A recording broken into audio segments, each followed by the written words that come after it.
Welcome back. This is Curtis Hodge, a licensed and abundant public insurance adjuster. I want to talk to you today about pipe burst and freeze claims. In Texas in 2021, there was a major freeze that hit our state, and it caused a lot of damage to a lot of properties, and there were a lot of claims. There were rolling outages with the power companies where people would have power for so many hours, it'd be cut off, and then it'd turn back on again. It was very cold in the house. People were trying to stay warm as they could. It was tough. It was snow on the ground. Nobody could go anywhere like they wanted to, and it was very hard because Texas doesn't usually suffer these type of losses with a lot of snow and stuff like that, as you know. If you live here, you know. They say in Texas, if you don't like the weather, stick around. It'll change. And that year in 2021 was pretty horrific. The Texas grid nearly failed. And I was hearing that they said that it was so bad to where a guy was in his car, in the back of his car, being driven to the power station on his laptop. His laptop had the information to save the grid, and that's how close we came to losing our grid. It was just that serious. And had that happened, it would have been a disaster. A lot of people would have died. Nobody would have been able to get heat. It's just been terrible. Insurance companies were hit with hundreds of thousands of claims in one day. I heard Allstate got hit with 150,000 claims in one day. That's what I heard. I mean, it was just so many companies got hit with different claims. When people, pipes were bursting, freeze claims. It was just terrible. The insurance company attorneys at that time just went through the policies and started combing through the policies and making sure they took advantage of everything they could to make sure they can capitalize on whether people had coverage or not. In other words, they made sure that you do everything you're supposed to do as a consumer to make sure you had adequate coverage. If you didn't do something you're supposed to do, then you breached the contract. We're not covering it. In other words, they became very strict, making sure the consumers did what they're supposed to do. They got certain procedures they're supposed to do, and you have certain procedures you're supposed to do.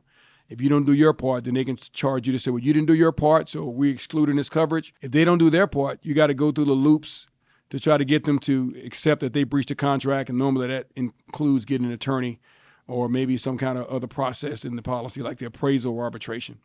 And we talked about that before as well. The Texas freeze calculated $195 billion worth of damage.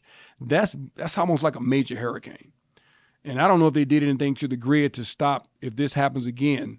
A lot of people say nothing's been done. I don't know. I'm not in that business to know if there actually been any changes in our system to help us be able to protect ourselves from something like that happening again. But if it does, I pray that we do be able to handle that, because if not, it's going to be serious. Because I think the way weather works, I'm not a meteorologist. I'm not a person that knows a lot about that. But I just kind of feel sometimes when the weather's going to be stronger than we think it's going to be, sometimes the meteorologists are wrong, even with their reports. I know they got good scientific data and evidence, but sometimes they could be wrong. We've seen that. But I feel like this winter may be kind of, a little stronger than we needed to be or wanted to be. And we could find ourselves headed toward a major storm where we can see snow and ice, and the Texas grid will be overwhelmed.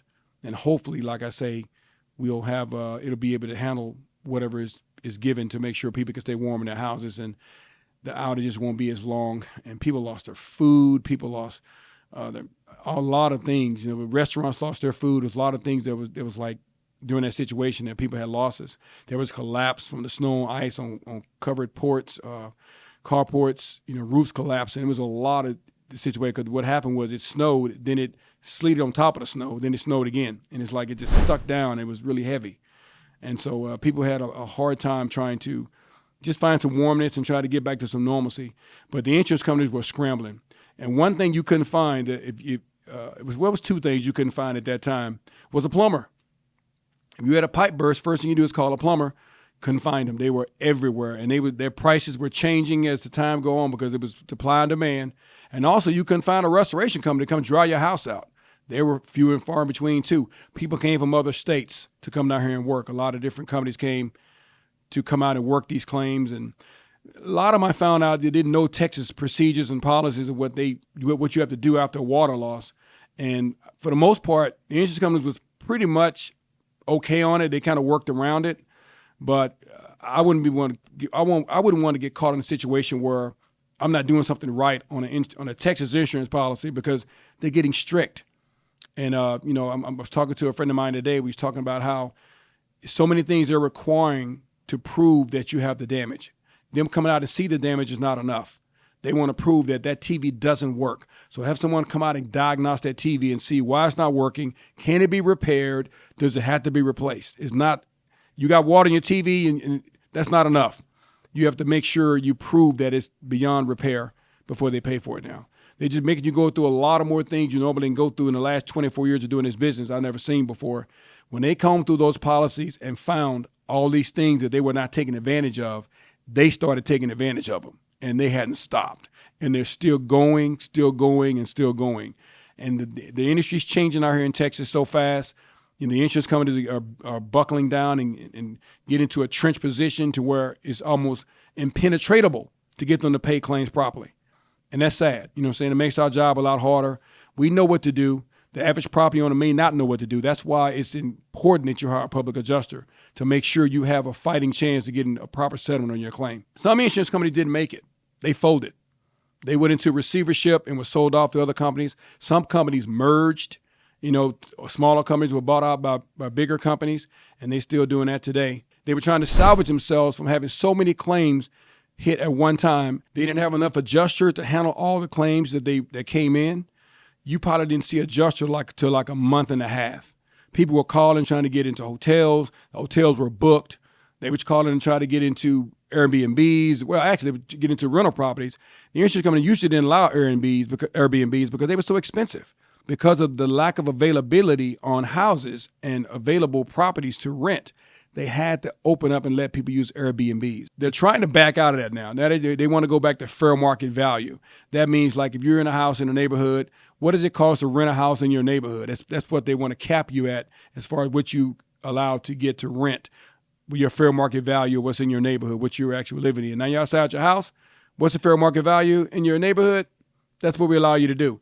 But that's not working a lot because the availability is still up and down. And most of the time they have to get something that's a little bit more toward the Airbnb rather than doing a lease with an apartment or some kind of house, because most of these landlords want to do small term leases. And most of the time these leases are 4 to 6 months, 8 months, 9 months, sometime a year. That may be good if it's a year, but if it's less than that, the landlords are not willing to do those short-term leases like they used to. The industry's changed a lot. But I want to say this. Some of the things you want to be concerned about going into this winter season, I got some information I want to tell you about. Check your doors and windows and make sure you have no drafts, no cracks or leaks. Make sure your windows and doors are keeping your heat inside your house. Seal up any gaps with caulking or weather stripping to make sure you keep your house warm. It's very, very important. Insulate your open pipes.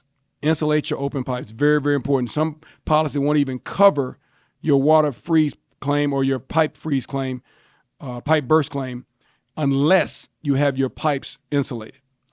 That's what happened. A lot of people's pipes were insulated and they burst. And so they went through the policy and they said, now, if it wasn't protected with insulation, then we don't owe it. So you want to make sure you got any exposed pipes, copper, metal, lead, whatever. You want to cover those pipes with insulation. You can buy that stuff at Home Depot, Lowe's, whatever. Cover your faucets outside. Make sure you cover them with the plastic cover, the foam covers. And I've seen people the ones that come out the ground, I've seen people put a rag over that and duct tape it. But whatever it is, just cover it. It's good to do that because anything exposed to that type of weather could freeze. We want to drain your hoses. Take your hose. I'll take my hoses off. I disconnect all my hoses and put them in a dry storage or something like that. Or I don't leave them because you let that water sit in and will bust your hose. It could do that. Turn off your sprinkler system. That's important. Don't you hate it when you see some 40 degrees, it's raining outside, somebody got their sprinkler system on? Turn off your sprinkler system, please, especially when it's freezing, because you have a problem if you don't. If you own a tankless water heater, it's important that you drain it during a freeze. Because I had a claim to where I was called out by the lake, and they had a tankless water heater, and the insurance company had in the policy, if it was not drained before the freeze, they don't owe it. And guess what? It was not drained, they didn't owe it. That was a pretty major loss, too. Caused a lot of water damage and stuff like that. So drain those tankless water heaters during the freeze. They're supposed to be done to make sure you don't mess up any components in that. Leave your faucets dripping, inside your house. Leave your faucets dripping during the freeze and make sure they don't freeze up. Keep some activity moving. That's very, very important. Check your policy. Check your policy to make sure you're covered with pipe burst freeze. Make sure you're covered with pipe burst and freeze claims, because some policies are very specific about what they cover in those areas. You want to talk to your agent if you know your agent, and make sure you ask the question that you need to ask to make sure you have the proper coverage that you need. I would definitely go through that portion of the policy that talks about pipe burst, freeze, subsurface water, above surface water, leaks. It's important you do that, because insurance companies, once you have a major disaster like that in Texas, the insurance policies change, and they normally change to the benefit of the insurance company and not to you. That's just the way it is. They're going to change to protect themselves. And I know if I had a company and I got hit with 150,000 claims one day, there's some changes going to be made. Even like when the mold era back in early 2000, a lot of people got the houses gutted out and they found out mold is everywhere. So you need three things: water, moisture, and something to eat, like sheetrock or wood. And then constant moisture would keep it where it get worse and worse. But they put stipulation in the policy. Now you have to pay a whole lot of money to get any coverage for mold. It's normally like $5,000 they'll pay for it, and they'll try to cap it at that. And that's just the way it is. But I want to tell you, like I say, beware. The weather may get bad for us in the next month or two. And I'm asking that you would just protect your property, protect yourself. And I'll be back with another show. I want to talk to you about other things that happen in the cold weather. And we'll be back with you later. Thank you guys for listening and tuning in. This is How Are You an Adjuster, National Adjustment Services, the licensed and bonded public adjuster Curtis Hodge. And I thank y'all for listening. Stay tuned.